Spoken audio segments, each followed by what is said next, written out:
Okay, one of the more important, maybe the most important capital budgeting methodologies is net present value. So net present value is really the gold standard in that it's flawless. Unlike internal rate of return that does have issues, and we'll get into that. Net present value really is probably the best way to handle the evaluation of cash flows. And here you see that it applies to a series of cash flows at different times. The present value of a cash flow depends on the interval in time between now and the cash flow. It also depends on the discount rate. NPV accounts for time value of money. It provides a method for evaluating and comparing capital projects of financial products or even financial products with cash flows spread over time, as in loans, investments, payouts from insurance contracts, plus many applications. So basically what net present value does for us is it finds the sum, that fancy E is the sum of each cash flow and representing whenever these cash flows happen. It could be yearly, it could be monthly, and referring back to my accounting videos, you'll understand how to do cash flow. Obviously, it's not just income, but it's income adding back things like depreciation or amortization, which are non-cash expenses, which I'm not going to get into here because we talk about that in other videos and we've talked about that in other classes. But basically, the concept of creating a schedule of cash flows in any investment in a business, in a project, in an investment is going to help us to understand the net present value, right? Because when we value a company, we're basically looking at the discounted value of its cash flows. And once again, do not confuse cash flow with net income because net income doesn't account for non-cash expenses that we need to add back to get the proper cash flow. So we have our cash flows, the sum of our cash flows, n being the periods of time. And then we're just going to simply divide it by 1 plus the required rate of return, that's I, over the number of periods. So what that is the required rate of return. What it is we're taking each cash flow and dividing it by the required rate of return. Obviously, in most cases, we're going to use the same required rate of return, but still some nuances on net cash present value are going to be things like the cash flows might change. Well, that's a fact. That's we accounted for. But the required rates of return may change over time. One of the things we want to be wary of when we do net present value is we don't want to go too far out because required rates of return change. Interest rates change. Companies' prospects and lending rates change. Remember, I'll refer you back to weighted average cost of capital. Interest rates could change. The capital asset pricing model, the beta could change. These are all things that make up your required rate of return or the weighted average cost of capital. And you have to be careful that that didn't change if you have anything longer than a 3 to 5 year. Even if you're making a 5-year projection, you may want to, as a professional, vary your required rates of return. But as long as you're willing to live with a static or the same required rate of return, you could use this type of methodology. So basically, it's once you've done that, and once you've assimilated everything I just said, you're going to have a required rate of return. In this case, I'm going to make it 12%, which would be the weighted average cost of capital. And then you're going to have an outlay, which is how much we're laying out for the project.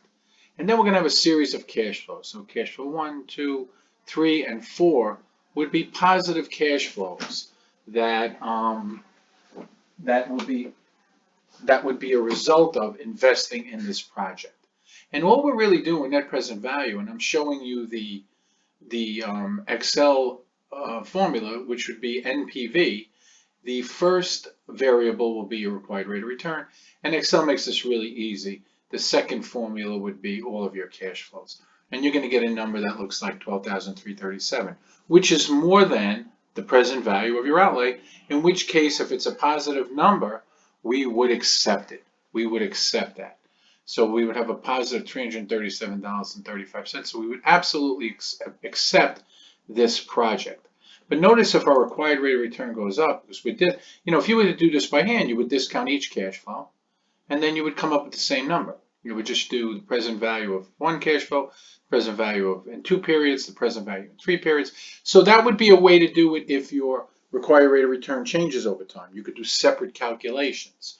And by now, again, use my time value of money videos or the stuff we learned in class, you would just do separate calculations. So if you're doing this professionally or in a professional environment, you may want to consider that to look to, to be more comprehensive. Your superiors or whoever's your investors, they may, I would think that it would be a little more, it would be more accurate to consider changes in market structure, changes in inflation rates, changes in borrowing rates, changes in the capital asset pricing model, beta, that makes up your equity rate of return.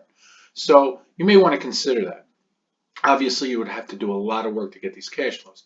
But let's just boil it down. Let's say your required rate of return all of a sudden changes to 14%. Obviously, now it's a negative because you're discounting by a higher rate.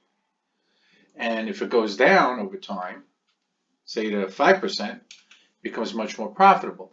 Now that, what I just did there by going from 12 to 5, and you see the difference in profit, is a good explanation of why the Fed lowers interest rates. Because when interest rates are lower, the cost of money is lower, the cost of sourcing equity is lower, projects become more profitable, assuming these cash. Now, normally when you have low interest rates, it may not be good for the environment, for the financial environment, and these cash flows may not hold up. But if rates go down, obviously people will want to invest more. So that's why we see this issue that in a slow economy like we have now, the Fed is trying to keep rates low to get the present value of these projects, giving them higher values. And if they're higher values, then the companies will and investors will be encouraged to invest in them, and that will multiply into the economy. The profits from these projects, the employment from these projects, the economic revival that comes about from these projects will be spurred on with lower interest rates. That's why it's so important to follow the financial press and to see the effect of interest rates on investment. So once again, not a hard thing to do. You have to have a required rate of return. You have to have an outlay.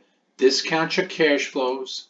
Use the NPV to come up with your present value of your cash flows.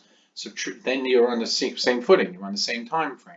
So then use that to subtract the outlay, and you get a net present value. Anything positive, if you have unlimited capital, anything positive would be undertaken. If you have a finite source of capital, or there's only so much capital you have, well, then you look at all your projects, rank them, and pick the ones that are most profitable. Obviously, it's not just a function of money all the time. Let's be careful here. You might have one project that's more profitable than another, but at the end of the day, you have to see what works best with your company. Maybe you'll pick a project that's a little less profitable, but has better synergies in the long run. Now you can work that into your numbers, or you could just use it as a practical business. But if all projects are equal, we would rank them and pick the ones until we run out of money. So that's net present value. It's the gold standard. One of the reasons why it isn't used as much, it's a little complicated. You have to explain the numbers to your investors or to your boss or to whoever is making these final decisions. Internal rate of return is always the more acceptable one because it's just a flat out percentage and people love hearing percentages. But at the end of the day, IRR does have its issues. Not big ones, but they are issues. In most cases, IRR is easier to explain, but net present value is always going to be accurate. Okay, so that wraps it up. Please review this video a number of times and go over the things that I said because it's really important in terms of wrapping up net present value and capital budgeting process.